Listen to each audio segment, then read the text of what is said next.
Hi, I'm Michael Santos with Compliance Mitigation. I hope that you've enjoyed your break, and we are back now for about another 30 minutes or so that we'll continue here on our course that we've designed specifically to show financial services professionals, accounting firms, CPAs, just really any organization that works together with small, medium, and large-sized businesses. And if those businesses, if those accounting and financial services firms want to also expand the services they offer to include compliance training and risk mitigation services, we want you to see this resource and how you could bring real value to the clients that you serve. Many of those people don't know what they don't know. They don't know how easily decisions on the job can lead to problems with the criminal justice system. Some of them don't even really fully appreciate the risks of corporate fraud. And that's why we've built this rather extensive course. You're going to be able to download this PDF, but I'm going to continue reading it with offering a few simple strategies. There's no way I can read the entire course because this is more than 30,000 words. I can't do that in our time level commitment, but I am going to continue just working through it. I think that you should be have an understanding of why we think it's important for people to understand what corporate fraud is. And that's why Lesson 2 begins with this really subject matter on corporate fraud, which includes an expansive and growing body of law. Congress and state legislators create laws with one thing in mind, and prosecutors then often utilize those laws in ways never initially envisioned. Federal and state RICO statutes serve as perfect examples. These laws have led to more bureaucratic agencies that promulgate their own regulations totaling millions of pages. Agencies that include the Federal Trade Commission, the Environmental Protection Agency, the Securities and Exchange Commission, and numerous others search for violations of their regulations. Now, people may violate these laws and regulations despite not having knowledge or intent. Unsuspecting individuals and companies often find themselves in the crosshairs of a government investigation and don't even see it coming. Without a proactive plan of legal mitigation, a person can unwarily face severe civil and criminal repercussions. We've certainly met people who didn't understand how their behavior on the job could lead to a government investigation and then a criminal prosecution. It's one of the reasons that we got inspired to build our company at Compliance Mitigation, but we really think with all of this work that we have done, we can provide a new revenue stream for other professional services groups. So to understand corporate fraud, we should begin with a basic review of how our nation's founders structured our government. Almost all people that attended school in America remember that we have three separate branches: the legislative branch, the executive branch, and the judicial branch. I don't need to read all of this to you because you're a professional audience that understands this, but a lot of people that don't have your academic pedigree kind of forget about that.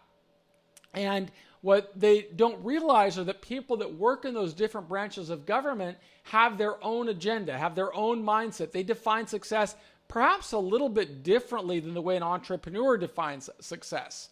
Those people, particularly those that are tasked or define success by launching more government investigations that lead to injunctions, fines, disgorgement proceedings, criminal prosecutions, they're going to start their day looking to build more investigations. And they may identify people that work in companies, the very companies that you have a role in representing. They may identify them as witnesses to a government investigation, as subjects to a government investigation, or as the target of a government investigation. But whether a person responds as a witness, a subject, or a target, when people speak with government investigators, they expose themselves to enormous potential liability. Despite not knowing whether they've done anything wrong, people may face civil or criminal charges for corporate fraud, obstruction of justice, or any number of white-collar crimes, which we're going to get to in a little later lesson. Yet with so much at stake, it makes sense for people to learn as much as possible about government investigations and how they operate. More knowledge about government investigations will help people make better decisions. In some cases, it makes sense for companies or individuals to hire an experienced white-collar defense lawyer to review compliance programs and get an opinion on levels of exposure to government investigations. But let's just kind of start with an understanding of how government investigations begin. Agencies like the SEC and the FTC publish articles on their website that offer information on how they begin investigations. And those agencies don't hide the fact that investigations begin in secret. Neither business owners nor the people that work in the businesses will know that they are being investigated until the agencies are ready to reveal what they're doing. And an agency will not make its case public until the investigation team believes it has the evidence to prevail in the lawsuit or complaint. Investigators may begin making inquiries for any number of reasons. They may receive a tip or a complaint, and that tip may come from a disgruntled consumer, from a whistleblower, or from a representative at a consumer protection group, such as the BBB. Once the complaint begins, investigators start working to gather data. If the data suggests that the target has violated regulations or engaged in corporate fraud, the agency may choose to handle the matter administratively, or it may file a lawsuit in civil court or in criminal court, actually just in federal court or state court. Business owners and employees protect themselves when they understand the power of government investigations. That means if they're talking over the phone, if they're sending an email, if they're sending a text message, they may want to think about how government investigators would construe their words. The more knowledge a person has about what could happen, the more cautious a person would be when communicating with the organization or with prospective consumers. For example, in a case that the Federal Trade Commission was making against a real estate developer that operated a call center, investigators conducted an undercover call. The undercover agents went through the company's process. They filled out a lead form on the company's website. They agreed to participate in a telephone pitch at a scheduled time. They started a recording before the pitch, identifying themselves as agents of the FTC, stating the date, time, and stating the purpose of the call was to investigate the real estate developer. Step 4. The agents spoke with the developer's representative and asked questions with an intent of gathering evidence to build their case. Step 5. After the call, the agents marked the recording into evidence without the representative ever knowing that she was speaking to a government agency and that her voice had been recorded and would be used to further a government investigation. Step 6. Later, after the FTC filed its lawsuit, the telemarketing sales agent became subjected to a deposition under oath. If investigators believed that the telemarketer had lied or misled consumers, they could threaten her with either civil or criminal charges. So what is the takeaway from the information above? Well, as business owners, it is crucial to recognize that government investigators have many resources at their disposal. When they begin investigations, they have an interest in penalizing the company and the individuals that work with the company. Since the agents have authority to conduct their investigation in secret, they do not have a duty to let the person know that they're being recorded. Now, our team at Compliance Mitigation wants to help both business leaders and team members protect themselves. As citizens, we protect ourselves when we document every stage of our process. We want to show that we're acting in good faith because government investigators will always view our decisions from a cynical perspective, exposing people and businesses to sanctions. In the example of the real estate company, the business could have protected itself by publishing the scripts it created for telemarketers. Each of those scripts should have been stored on a cloud-based system. Then the business should invest in training, confirming that each of the telemarketers understood the corporate messaging. That's messaging that should have been vetted by an attorney who would be knowledgeable about the telemarketing sales rule. Further, the telemarketer should confirm how often they have been trained to speak in accordance with corporate messaging and the penalties associated with non-compliance. Businesses should also train team members on the penalties that follow for those who have been found to have violated agency regulations, rules, or laws. Now, the legal exposure is enormous. That's why a trusted advisor, such as an accountant or a lawyer, should really take the initiative of helping entrepreneurs and business leaders that may be a little bit less sophisticated than you are, help them understand how easily their decisions could expose their company to risk, expose their businesses to total disruption, and potentially even take away their liberty. Business leaders may not be trained in law, but ignorance of the law will not shield them from a government investigation. Government investigators will rely upon a doctrine known as respondeat superior. Now, we covered that in detail in another one of our modules that was about deferred prosecution agreements. But basically what that means is if a business owner puts policies in place to do everything in compliance, but he has a rogue employee, that rogue employee is going to expose the business owner to the potential for a criminal charge. The government is known to indict corporations, and that can bring extremely severe penalties. So it's just really important for business leaders to understand how easily their behavior can lead to potential problems with the government. Now, while I was confined at a federal prison camp in Lompoc, California, I met a guy named James, for example. Now, he was a young entrepreneur, very successful. He launched an internet advertising agency. Now, James later hired other people to join his company, including Mike, who served as the company's senior vice president of business development, Lisa, who served as the company's vice president of finance, and Cindy, who served as the company's controller and director of finance. Now, eventually, investment bankers brought the company public, and it performed well during the dawn of the internet era. We're talking back in the year 2000, 1999, 2000. But rather than having a background in finance, James's expertise came from selling advertising. He relied upon his team to keep track of records. The company's compensation plan incentivized people to build higher levels of sales, as all of the company's leaders had stock in the company. If the company performed well with growing sales, the stock price would rise. If sales faltered, the company's stock price would drop in the marketplace.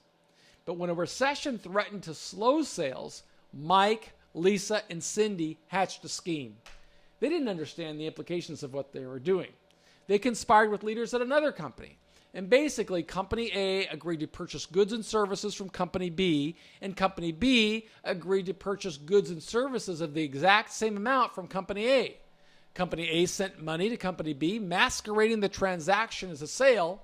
Then Company B sent the exact same amount of money back to Company A, masquerading their transaction as a sale. But the sham purchases boosted sales so that investors would think that each company continued bringing in robust sales, even though they were really conspiring to inflate their sales artificially. Now, in reality, the conspirators understood that those transactions did not represent authentic sales from actual consumers. Now, as CEO and president of the company, James had direct supervisory authority over Mike, Lisa, and Cindy. James was not on the sales team, nor did he have a finance background. He lacked the requisite skill to understand how Lisa and Cindy would account for the transactions on the financial statements. Nevertheless, James bore responsibility for the actions of the people that worked for him. Several years later, a larger company made an offer to acquire James's company, and during the due diligence phase, forensic accountants researched all of the corporate records of James's company. And when the auditors discovered the sham sales transactions, the accountants notified investigators at the Securities and Exchange Commission, and then investigators subpoenaed the records, launching a government investigation. Before the investigators began to ask questions, they had a clear understanding of the deception. Yet neither James, Mike, Cindy, nor Lisa knew that they had been under investigation. And when the questions came, they did not know how to respond. Each person lied to the investigators. The people did not know that lying to a federal law enforcement officer exposed each person to a criminal conviction and the potential for up to 5 years in federal prison. As the civil investigation advanced, the agents questioned people as witnesses, as subjects, and as targets. People had to hire lawyers. When prosecutors threatened to bring criminal charges that could expose them to decades in prison, the people began to cooperate in exchange for leniency. Now, I met both James and Mike in federal prison. Both of them said that they had known the severity of the crime and the punishments that could follow, they would not have participated. And that's where, advisors like accountants and lawyers can have a real role in just educating entrepreneurs on the dangers of non-compliance. We want to help lessen the number of people that come into these investigations.